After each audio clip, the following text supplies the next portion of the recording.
राज ठाकरे साहेबांचा आक्षेप काय होता की गड किल्ल्यांवर छत्रपती शिवाजी महाराजांच्या शिवाय इतर कुठलेही नाव असू नये।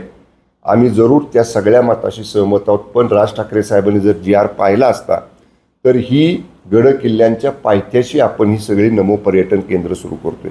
प्रतापगडच्या पायथ्याशी जर आपण पाहिलं असेल तर जिथं पार्किंगची जागा आहे, जिथं बस स्टँड वगैरे सारखं आहे, जिथं बस किंवा 4 चाकी गाड्या वगैरे पार्क करतात त्याच्या बाजूला एक जागा पर्यटन विभागाला मिळालेली आहे, तिथं आम्ही हे स्थापन करतोय।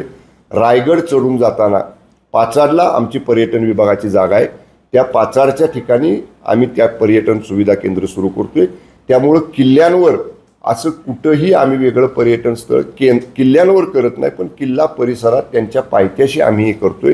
केवळ राज ठाकरे हे आता कुठलं न कुठलं निमित्त साधून माननीय पंतप्रधान नरेंद्र मोदींच्यावर, एकनाथजी शिंदे साहेबांच्यावर टीका करण्याचा केविलवाणा प्रयत्न करतायत। मला राज ठाकरे साहेबांना आठवण 1 वर्षापूर्वीचीच करून द्यायची आहे। ठाण्यातल्या एका लोकसभा निवडणुकीच्या प्रचार सभेला मी त्यावेळी पालकमंत्री होतो, त्या सभेला मी होतो, राज ठाकरे साहेब त्या सभेला आले होते। तोंड भरून कौतुक 1 वर्षापूर्वी माननीय पंतप्रधान नरेंद्र मोदी साहेबांचं राज ठाकरेंनी केलं होतं।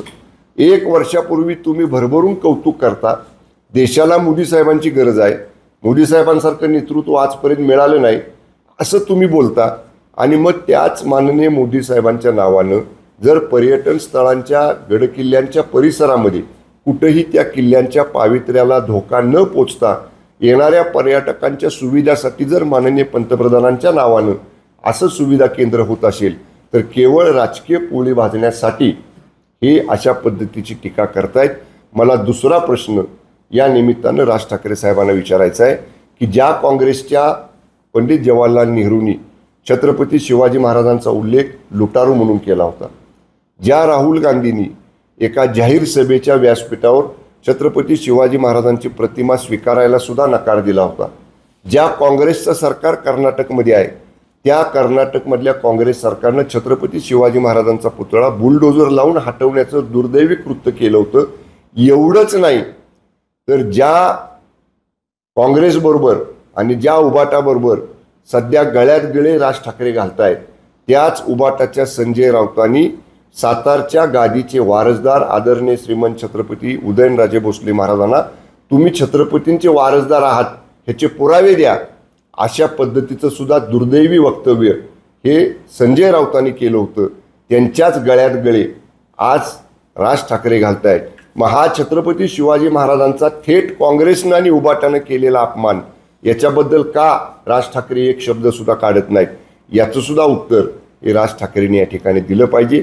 राहिला प्रश्न की माननीय तत्कालीन मुख्यमंत्री एकनाथजी शिंदे साहेब आणि आताचे उपमुख्यमंत्री एकनाथजी शिंदे साहेब हे मुख्यमंत्रीपद मिळावं म्हणून अशा पद्धतीच्या योजना आणतायत, हे जसं राज ठाकरे बोलतायत त्यांनी हे समजून घ्यावं की 2024ची विधानसभेची निवडणूक ही महायुतीचे नेते म्हणून आदरणीय एकनाथजी शिंदे साहेबांच्या नेतृत्वाखाली आम्ही लढलो, आणि सहसा ज्यांच्या नेतृत्वाखाली आपण निवडणुका लढतो त्यांच्याच नेतृत्वाखालचं सरकार हे स्थापन केलं जातं।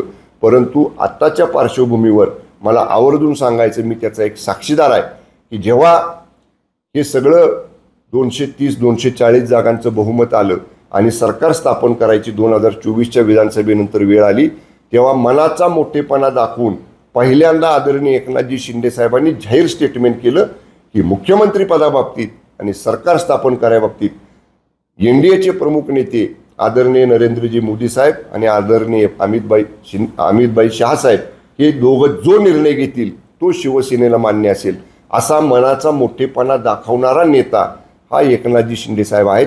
त्यामुळे स्वतःची राजकीय पोळी भाजण्यासाठी राज ठाकरे माननीय एकनाथजी शिंदे साहेबांवर अशा पद्धतीचे जे आरोप करतायत ते धादांत चुकीचे आहेत, अपुऱ्या माहितीच्या आधारे आहेत।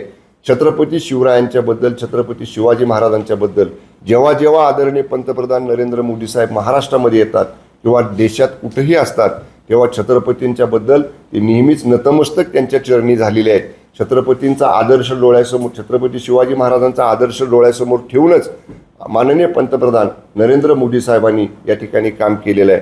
त्यामुळे असे शिवभक्त असणाऱ्या, छत्रपती शिवरायांच्या चरणी नतमस्तक होणाऱ्या माननीय मोदी साहेबांच्या नावानं नमो पर्यटन सुविधा केंद्र हे गडाचं पावित्र्य कुठेही धोक्यात न आणता गडाच्या पायथ्याच्या परिसरात असणाऱ्या पर्यटन विभागाच्या जागेत आम्ही करतोय।